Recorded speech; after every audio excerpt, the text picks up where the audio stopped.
There is an incredible view right now. There has been heavy snow recently, and it looks like a fairyland. Anyways, I want to talk about mental diet. And recently, I was listening to Neville lecture, and he was talking about thinking from the end and thinking of the end.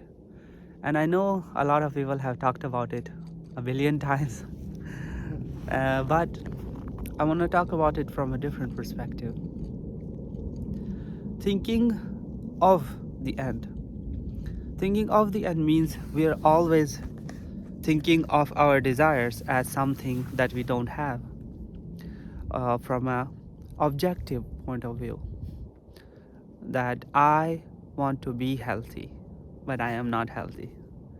I want to achieve success in my job, but I don't have that success in my job. Objective point of view is the normal, natural, so-called human point of view of logic. While subjective view is thinking from the end, thinking from your own point of view of having what you want. So that means that you always put yourself at the center of reality and be the person that has the desire. And it's very illogical thing. Recently I made a video that reason uh, reason is the biggest hindrance in achieving what you want. Now, I'm not saying that you stop reasoning and do random dumb things. What I'm saying is, when you come to law of assumption and law of attraction, especially Neville Goddard's teaching, they sound very illogical.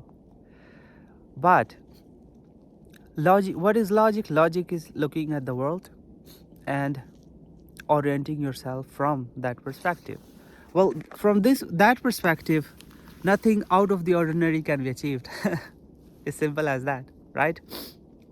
So when Neville Goddard says that, think from the end, and it all goes back to understanding what this reality is.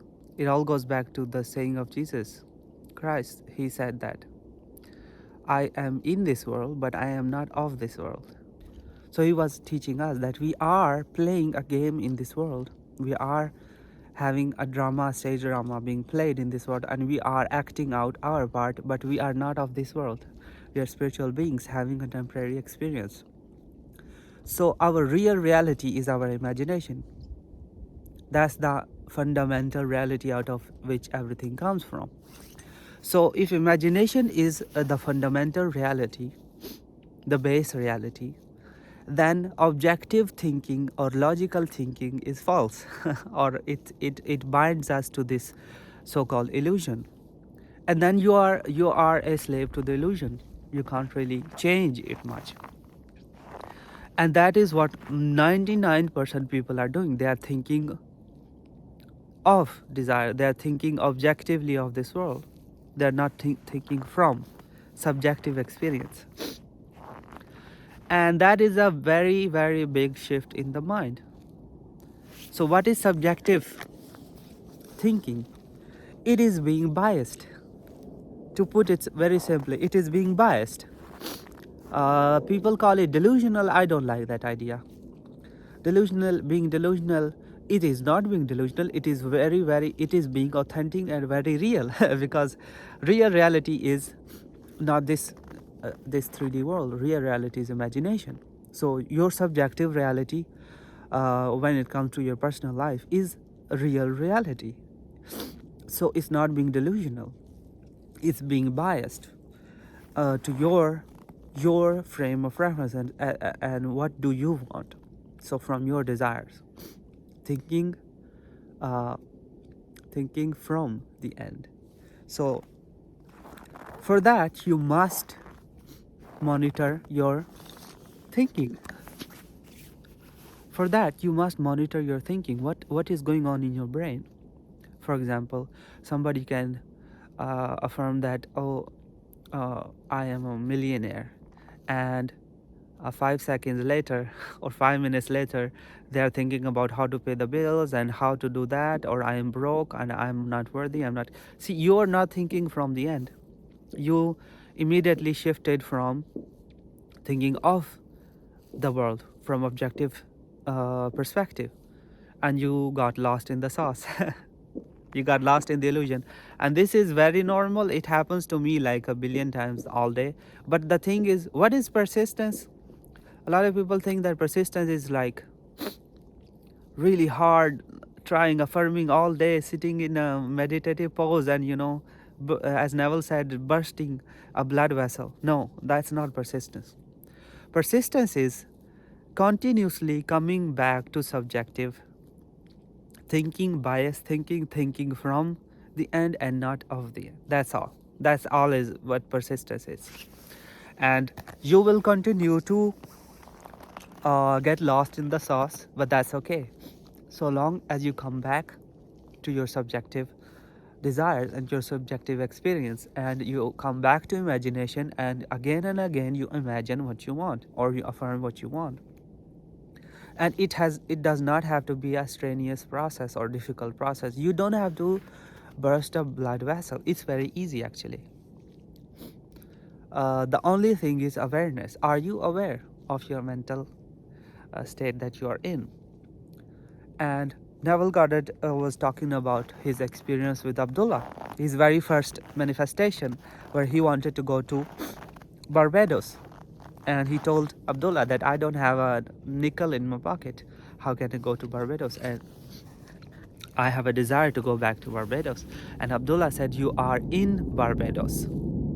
That's it. And he shut the door on him. And Neville Goddard start imagining his end and thinking from the end. But again, he got nervous like all of us.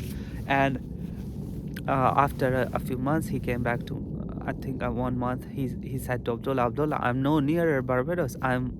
It's not happening. What is going on? And Abdullah once again said, you are in Barbados.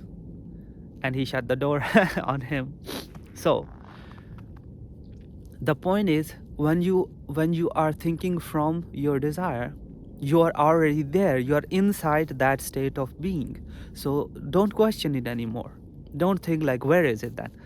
That's not how it works. Once you have assumed something, you cannot go back to objective thinking and start looking for proof, or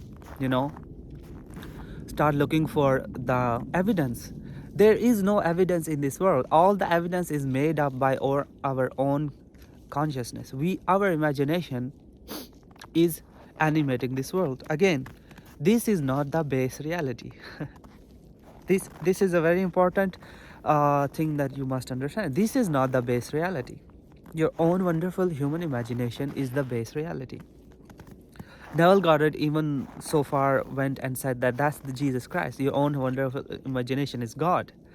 And what he was trying to say in religious perspective is that imagination is the base reality.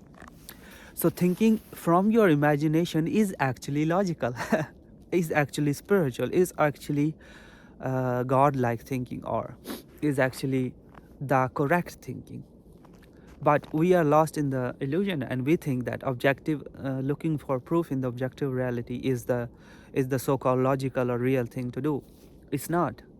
But it sounds like a fallacy, or it's like, what are you talking about? Most people won't even understand this mode of thinking. But again, the anchor point is that this is not the base reality. This is the reality of effects. It's not the cause.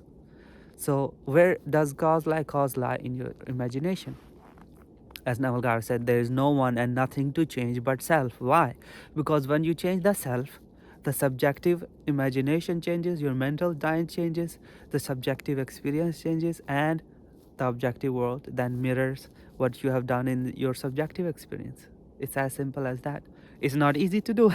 I'm not gonna claim here that, oh, it's super easy and I mastered it. Nobody mastered it. Even Neville Goddard said many times that he had many failures. But the more you practice it, the more you are aware of it. It's all about awareness. It has nothing to do with bursting a blood vessel. It's not like that. It's about awareness. What are you doing in the mind? You know what you're doing, then you change it, and you start thinking from your desires, from your ends, and then it happens, and then you go back to again.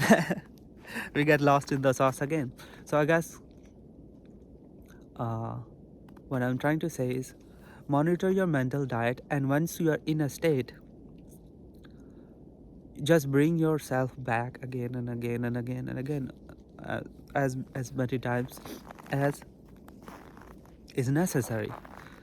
And it's not about hard work. It has nothing to do with hard. It's a shift in the state of mind. That's all. And once you've done that, then everything falls into place automatically. The subjective experience changes the objective reality.